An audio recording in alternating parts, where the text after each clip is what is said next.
अस्सलाम वालेकुम व्यूअर्स, आज का जो सेशन है वो बड़ा इम्पोर्टेंट है जो हम करने जा रहे हैं मिस्टर अली से, जो बाबाज़ ट्रैवल एंड टूर्स के डायरेक्टर हैं। इनसे आज का सेशन है वो है एजेंट्स। ये जो फ्रॉड है हम बहुत से अपने सोशल मीडिया में देखते हैं, 30 लाख 20 लाख कंफर्म वीज़ा।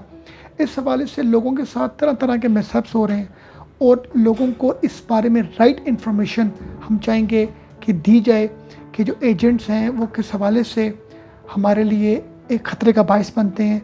और इस हवाले से एक लाइसेंस होल्डर जिन्होंने टूर एंड ट्रैवल के हवाले से एक लाइसेंस लिया हुआ है, जो प्रॉपर एक कंसल्टेंट है, इनसे हम पॉइंट्स जानेंगे लीगल।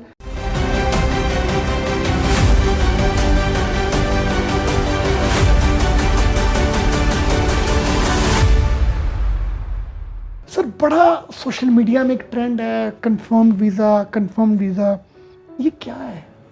देख के तो बड़ा मज़ा आता है और बंदे को खुशी होती है, चलो यार पैसे दिए। तो ये ज़रा बताएं सर आप। अच्छा जी, सबसे पहले तो लोगों को ये समझने की ज़रूरत है कि जो वीज़ा देना या ना देना, ये इसकी मजाज जो है वो सिर्फ एम्बेसी होती है।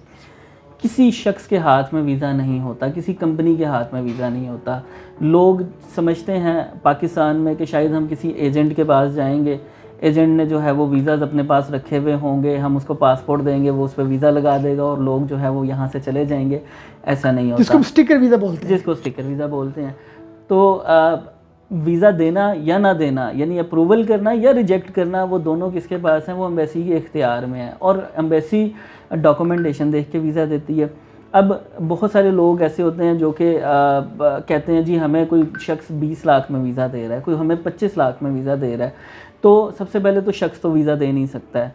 आपको वीज़ा अगर करना है अप्लाई, आपको एम्बेसी जाना पड़ेगा। अब वो लोग क्या करते हैं, वो इस तरह से होते हैं, जो भी एजेंट्स माफिया है वो इसी तरह कोई 50-100 बंदों के केसेस वगैरह ले लेते हैं और ऐसे लोगों के केसेस लेते हैं जिनके पास डॉक्यूमेंटेशन पूरी नहीं होती है। और ज़ाहिर बात है, जिस शख्स के पास डॉक्यूमेंटेशन पूरी होगी तो वो तो किसी कंसल्टेंट के पास जाएगा ना और कहेगा कि जनाब ये मेरी चीज़ें पूरी हैं, मेरी स्टेटमेंट अच्छी है, मैं बिज़नेस कर रहा हूँ, मेरा लीगली तौर पे वीज़ा अप्लाई करवा दिया जाए। वो कंसल्टेंट को फीसेस देंगे अपनी, जो भी उनके नॉमिनल से चार्जेस होते हैं। कोई 25,000 चार्ज करता है, कोई मैक्सिमम 50,000 चार्ज करते हैं, लेकिन लीगल तरीके से वीज़ा अप्लाई करवा देते हैं। लेकिन एजेंट्स का ऐसा नहीं होता। उनके पास मोस्टली वो लोग जाते हैं जिनके पास डॉक्यूमेंटेशन पूरी नहीं होती है। वो उनसे जाके कहते हैं जी आप इतने पैसे ले लें और हमें जो है वो फ़लानी कंट्री का वीज़ा लगवा दें। तो उनको जो है वो 20-30 लाख रुपए अपने जो है वो नज़र आ रहे होते हैं एजेंट्स को, जनाब 20-30 लाख रुपए जो है वो हमें मिलने वाले हैं। वो क्या करते हैं, उससे उनके झूठे डॉक्यूमेंट्स बनाते हैं, फेक डॉक्यूमेंट्स बनाते हैं और वो जो डॉक्यूमेंटेशन है वो डिफरेंट एम्बेसीज़ में सबमिट कर देते हैं। जब वो सबमिट करते हैं, कई एम्बेसीज़ ऐसी होती हैं जो कि बिल्कुल अच्छे तरीके से वेरीफाई करती हैं और जब वो वेरिफिकेशन में जाते हैं, वेरिफिकेशन में जाके केसेस जो हैं वो पता लग जाता है कि ये स्टेटमेंट फ़ेक दी हुई थी, या बिज़नेस के डॉक्यूमेंट्स फ़ेक दिए हुए थे, या जॉब के डॉक्यूमेंट्स फ़ेक दिए हुए थे। तो फिर जब पकड़ा जाता है, इस तरह के फ़ेक डॉक्यूमेंट्स पकड़े जाते हैं, तो वो केसेस को रेफ़र भी कर दिया जाता है, FIA को दे दिया जाता है केसेस को। बिल्कुल ऐसे ही होता है। हमारी जो लीगल बॉडीज़ हैं उनको वो रेफ़र कर देते हैं। मिनिस्ट्री ऑफ इंटीरियर को रेफ़र किए जाते हैं, जो कि हमारे पासपोर्ट इश्यूज़ करती हैं, उनको रेफ़र कर दिया जाता है केसेस को इस तरह से। और एक और बड़ी अहम चीज़, लोगों को ब्लैक लिस्ट भी कर दिया जाता है। ये ब्लैक लिस्ट क्या होता है? ब्लैक लिस्ट ये होता है, एक तो लोकल पाकिस्तान के अंदर ब्लैक लिस्ट हो गया कि आपने जो है वो किसी शख्स ने कोई फेक डॉक्यूमेंट्स के ऊपर वीज़ाज़ वगैरह अप्लाई किए और एम्बेसी ने डायरेक्टली मिनिस्ट्री ऑफ इंटीरियर को अप्रोच किया और उनको बताया कि इस तरह से ये फेक डॉक्यूमेंट्स जो हैं वो यूज़ किए गए हैं। तो मिनिस्ट्री ऑफ इंटीरियर मजाज है आपका पासपोर्ट ही ब्लैक लिस्ट कर देने का, यानी आप उसके ऊपर कहीं ट्रैवल नहीं कर सकते। दूसरा ये होता है एम्बेसीज़ के पास इख्तियार कि उनको जब डॉक्यूमेंटेशन आ गया फेक, तो वो आपको अपनी कंट्री से ब्लैक लिस्ट कर देते हैं, यानी आप हमारी कंट्री में वीज़ा नहीं अब अप्लाई कर सकते। अगर आप अप्लाई करेंगे भी तो हम आपको वीज़ा नहीं देंगे। इसको कहते हैं ब्लैक लिस्ट। मोस्ट ऑफ जो एजेंट्स हैं वो कहते हैं हम भी कंसल्टेंट हैं। तो पहले आप ये बताएं कि what is the difference between agent and consultant? हाँ, एजेंट्स जो होते हैं उनके पास लाइसेंस वगैरह नहीं होता, लेकिन अब पाकिस्तान है, चूँकि यहाँ पे भी कई दफ़ा ऐसा हो रहा होता है कि बहुत सारे ऐसे लोग हैं जो कि लाइसेंस लेके भी बैठे हुए हैं, लेकिन वो काम क्या कर रहे हैं, एजेंट वाला। वो सोचते हैं कि शायद उन्होंने लाइसेंस ले लिया है डिपार्टमेंट ऑफ टूरिज़म से, लेकिन वो बच जाएंगे।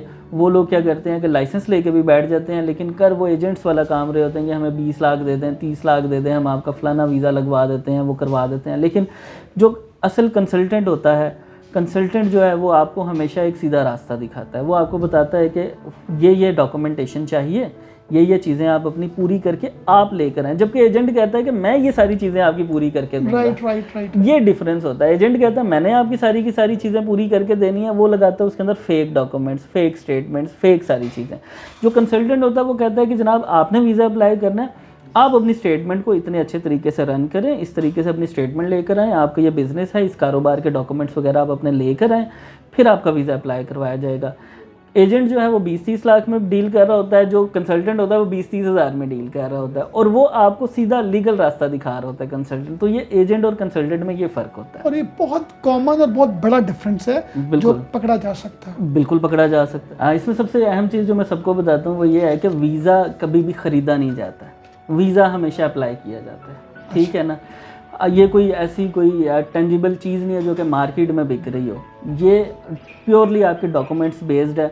आप वीज़ा अप्लाई करेंगे तो आपको वीज़ा मिलेगा। वीज़ा आप ख़रीद नहीं सकते, आप किसी एम्बेसी को ये नहीं कह सकते कि मुझसे इतने पैसे ले लें और मुझे वीज़ा दे दिया जाए। आपने अपनी प्रोफाइल पे वीज़ा अप्लाई करना है, उसी के ऊपर वीज़ा मिलता है और उसी के ऊपर ही रिफ्यूज़ हो जाता है।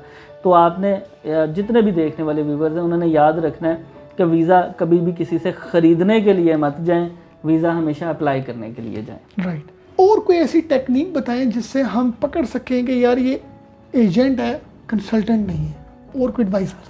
अच्छा, सबसे अहम चीज़ इसमें यह है कि जो भी वीज़ा होता है वो आपने अपने हाथ से ख़ुद अप्लाई करना होता है।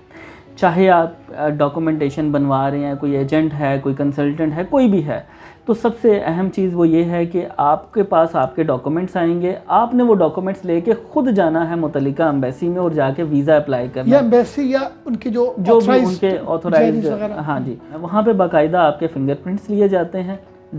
तकरीबन तमाम कंट्रीज़ ने स्टार्ट कर दिया हुआ है, और अब वहाँ पे पिक्चर भी आपकी बनाई जाती है, और वैसे भी सारी चीज़ें वहाँ पे मॉनिटर हो रही होती हैं। और जब आप वीज़ा अप्लाई करके वापस आ जाते हैं और जब उन्होंने पासपोर्ट वापस देना होता है तो भी वो आपको फ़ोन करके बुलाते हैं कि जनाब आपका पासपोर्ट रेडी हो गया, अब आप आके अपना पासपोर्ट लें। तो वीज़ा उस पर लगा होगा तो समझें कि वो जेन्युइन वीज़ा है। कोई अगर एजेंट आपको फ़ोन करके कह दे या कुछ कह दे कि मैंने आपका फ़लानी कंट्री का वीज़ा लगवा दिया और आप आके मेरे से पासपोर्ट ले जाएं, तो ये बिल्कुल झूठ है, ऐसा बिल्कुल नहीं होता। वीज़ा वही असल वीज़ा होता है जो आपने ख़ुद अपने हाथ से अप्लाई किया हो, और पासपोर्ट भी आपने जाके ख़ुद रिसीव किया हो। अच्छा, जाते जाते हमें बताएं, एक ई वीज़ा होता है, एक स्टैम्प वीज़ा होता है, दोनों में क्या डिफरेंस होता है? स्टिकर वीज़ा और पेपर वीज़ा जो हैं वो, यानी ई वीज़ा जिसको आम लैंग्वेज में कहा जाता है, स्टिकर वीज़ा वो जो कि बिल्कुल पासपोर्ट के ऊपर स्टैंप हो गया, आपको मिल गया, ठीक है।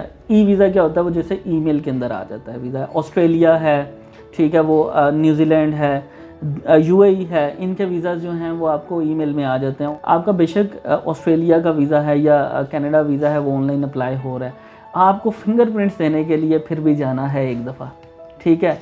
तो हम तो अक्सर सुनते रहते हैं कि किसी ने फिंगरप्रिंट्स दिए बगैर उनके वीज़ा जो हैं वो आ रहे हैं, तो वो सारा झूठ होता है। अच्छा, जाते जाते हमें जी लास्ट में बताएं कि हमारे पासपोर्ट पर कितने ऐसे कंट्रीज़ हैं जहाँ पर हमें on arrival, tourist based countries हो जहाँ पर हमें ऑन अराइवल मिल जाता है? अच्छा, ऑलमोस्ट कोई अभी 27 प्लस कंट्रीज़ हैं जिनको जो है वो कोई उसमें एडिशन या निकलते ही रहते हैं कंट्रीज़ इसमें से। तो मालदीव्स एक बड़ा खूबसूरत आइसलैंड टाइप कंट्री है, वहाँ का जो है वो आप विदाउट, मतलब आपको कोई वीज़ा अप्लाई करने की ज़रूरत नहीं है, आपने टिकट लेनी है, आपने होटल बुकिंग लेनी है और आपने सीधा एयरपोर्ट पे जाना है और आपको मालदीव्स जो है वो पहुँच जाएंगे आप। इस तरह के कंट्रीज़ हैं। पाकिस्तानी पासपोर्ट पे भी, लेकिन ज़्यादातर कैरेबियन के कंट्रीज़ हैं, ठीक है, जैसे एंटीगा वगैरह के कंट्रीज़ हैं, बारबाडोस वगैरह हैं। इन कंट्रीज़ में जो है वो आप विदाउट वीज़ा जो है वो ट्रैवल कर सकते हैं, लेकिन पास की कंट्रीज़ में से मालदीव वगैरह हैं, इधर आप जा सकते हैं। और एक बड़ा एक मिथ सी है, हर बंदे के पास डिफरेंट सोर्स ऑफ इंफॉर्मेशन है कि जब भी कोई ट्रैवलर बाहर ट्रैवल करता है तो उसके पास कितने डॉलर्स से ऊपर डॉलर्स नहीं होने चाहिए। अच्छा, ये रूल पाकिस्तान की तरफ से अपना डिफ़ाइन करदा है, जिसमें आप $10,000 तक जो है वो कैरी कर सकते हैं, ठीक है। लेकिन आप $10,000 तक कैरी करने का मकसद ये नहीं है कि आप हर दफ़ा ही $10,000। अगर आप सपोज़ करें आप 3 दिन के ट्रिप पे जा रहे हैं, 5 दिन के, तो आपको $10,000 की तो ज़रूरत नहीं है ना। आप $4,000, $5,000, $3,000 भी लेके जा सकते हैं, लेकिन मिनिमम जो है ना वो आपके पास अब कहीं पे भी किसी भी कंट्री में आपने ट्रैवल करना है तो हम ये गाइड करते हैं कि आप $3000 अपने साथ लाजमी लेके जाएं, चाहे वो कितने ही दिनों का ट्रिप है, आप $3000 लेके जाएं। प्लस इसमें एक और बड़ी अहम चीज़ है, लोग कैश नहीं कैरी करना पसंद करते हैं ना, तो फिर उसमें अल्टरनेट क्या है, आप क्रेडिट कार्ड्स भी ये लेके जा सकते हैं। क्रेडिट कार्ड्स जो कि पाकिस्तान में डिफरेंट बैंक्स जो हैं वो ऑफ़र कर रहे हैं, आप वो क्रेडिट कार्ड्स भी लेके जा सकते हैं। तो उसमें फिर आपको कैश शो करवाने की ज़रूरत नहीं, आप अपने क्रेडिट कार्ड्स उनको शो तो करवा क्या सकते हैं। डेबिट कार्ड भी वहाँ पर चलता है बाहर? डेबिट कार्ड भी चलता है क्योंकि ये वन लिंक है। तो क्या हमें उन कार्ड्स को यहाँ पर कोई एक्टिवेट करवाना पड़ेगा या नॉन एक्टिवेशन के बाद? उसमें जो ऑनलाइन पेमेंट्स हैं, इंटरनेशनल ट्रांजैक्शंस हैं, वो आपको ऑन करवानी पड़ेंगी, अदरवाइज़ आप दूसरे कंट्री में जाके उसको यूज़ नहीं कर सकते। हाँ जी, thank you very much mister Ali, आपने बड़ा अच्छा हमें गाइड किया। व्यूअर्स, मैं उम्मीद करता हूँ कि आप लोग एजेंट से बचें और कंसल्टेंट्स को फॉलो करें। मेरा आपको मैसेज है, इन्होंने बड़ा अच्छा गाइड किया। थैंक यू वेरी मच जी, आपने हमें देखा। अल्लाह हाफ़िज़।